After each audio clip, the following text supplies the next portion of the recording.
SMD Law is the official law firm of the Spartan Nation. Check them out on the interwebs at smdalaw.com or at 866-529-3537. No matter where you are in the state of Michigan, Upper Peninsula, Lower Peninsula, it doesn't matter. They have an office near you. So whether you need to send a letter to an annoying neighbor, or you're a criminal and you need defense, maybe you just have problems with elder law, check them out, smdalaw.com today. The official law firm of the Spartan Nation. Call them first, then you act. I'm sure you probably have been asked this, but how hard or easy is it to kind of put facilities last weekend behind you guys and focus on Purdue? I mean, obviously with Purdue being such a good team, it's probably pretty easy to do that pretty quickly. Yeah, I mean, you got to put it behind you. Worry about us, and the main concern right now is, or the main thought process that we have right now is, we're going to get 5 wins. That's our goal. That's what's on our mind. And, looking in the past doesn't help that at all. So, we got to move forward. Purdue's a good team. They're going to come in here and they're going to fight. Playing good right now. They're on a little roll. Sure. Did you guys get to watch much of that game Saturday? The Purdue one? Purdue game? Purdue, yeah, I actually watched the whole game. So, they're a good team. You saw in the fourth quarter they really came alive. Sure. Is it fun sometimes before you even get to film study just to watch it almost kind of as a fan a little bit? Yeah, sometimes, I try to watch most of the Big Ten games when I can. Sure. And, it was an exciting game. It's a primetime game, and obviously Purdue played very well. Sure. Thank you, sir. Yep. Okay, so probably stepped in late and might have just answered a question, but when you look at Purdue and their offense and when you maybe looked at some stuff from Ohio State, what really stood out? They got a lot of weapons on offense, that's for sure. They had a couple good receivers, and they got the number 4 guy who basically does it all for them on the offensive side. Their quarterback's playing well. They had 2 solid running backs. So, we got to, be ready to step up to this challenge. And, I think it's a good challenge for us. They're a good team right now, and we're going to see how we respond after last week.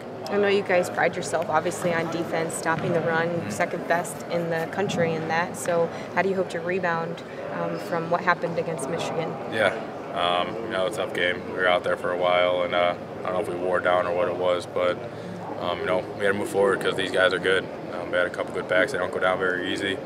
And, a lot of us got to run in the ball because they got the number 4 to be a special player. I know this also seems like not a silly question, but how do you tune out the outside noise? Because you have a lot of people right now that are wondering, kind of where you're at in the mental state of the team, and et cetera. I can't worry about it. Yeah.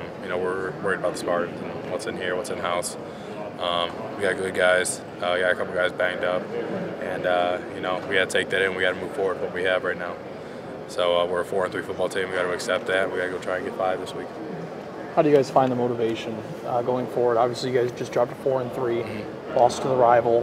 Where's the motivation coming from in that locker room? You watched last Saturday. You watched Ohio State. That's it right there. Purdue's a good football team, and that doesn't motivate you to get ready to go because we can't lay on the ground no more. We got to get up. We got to get off the mat, as Coach D says all the time. So we're gonna go out there this week and try and get 5. When it comes to Lewerke, status of maybe what if he will play on Saturday, we don't know that. Yeah. That's internally. Yeah. Maybe you guys don't even know at this point. But how much confidence do you have in the backups and the guys that if he isn't able to play, how much confidence do you have in them? They get reps every day. So, I'm confident in them and knowing what to do in those situations. And, they're both ball players. Rocky, you saw him go out there last week. He's a ball player. He's got confidence in himself. So whatever happens. I wouldn't even know. I don't really see the offense that much during practice. But, whatever happens. We had to go out there and go play good defense. We know that. Have you seen Justin, obviously with all the injuries on the wide receivers, have been going after the cornerback and wide receiver in practice? How have you kind of seen him adjust to that, and just kind of how is he as an athlete? He's one of the best athletes I've been around. That's for sure. You can see him in high school. He was a basketball player as a receiver. Dunking between the legs. He can do it all. So he's got speed to play that position as well. We just got to get a couple more reps. And then Coach said Josiah's got starting to practice a little bit this week. Could even play on Saturday. How have you kind of seen him recover from his meniscus and stuff like that? Yeah, it's exciting for me. He's a great player. And when you get someone back like that, it excites your team a little, gives it a little spark. So, it's exciting to see him back out there a little bit, running around, jogging around. So, whenever he's ready, he's ready. I couldn't tell you when it's going to be. Thanks, Joe. Yeah. Joe, what do you kind of tell the team after a loss like Michigan? You got to forget about it. If you hang your head in that too long, especially with a team like Purdue coming in, before you know it, we're going to lose 2 weeks in a row. So you can't hang your head on the past. You got to move forward. And Purdue's a good football team. We know that, so we got to be ready to go. What do you kind of see out of Purdue as a football team, obviously? I mean, they started off 0-3 before four wins in a row, so yeah. it's What differences do you see from them? Yeah, those first 3 losses, they only lost by a couple points each game, so they're very close to being 7-0 football team. But they're a good offense. They got weapons on the outside. They got a good slot receiver, number 4. He kind of does it all for them. 2 good running backs. Quarterback's playing well right now, so they got confidence. They're rolling a little bit, so we're going to try and stop that train. You guys have been in this position before, obviously, of bouncing back and not letting things snowball. What's the key to doing that, to not letting things from last week linger? Yeah, refocus. You can't.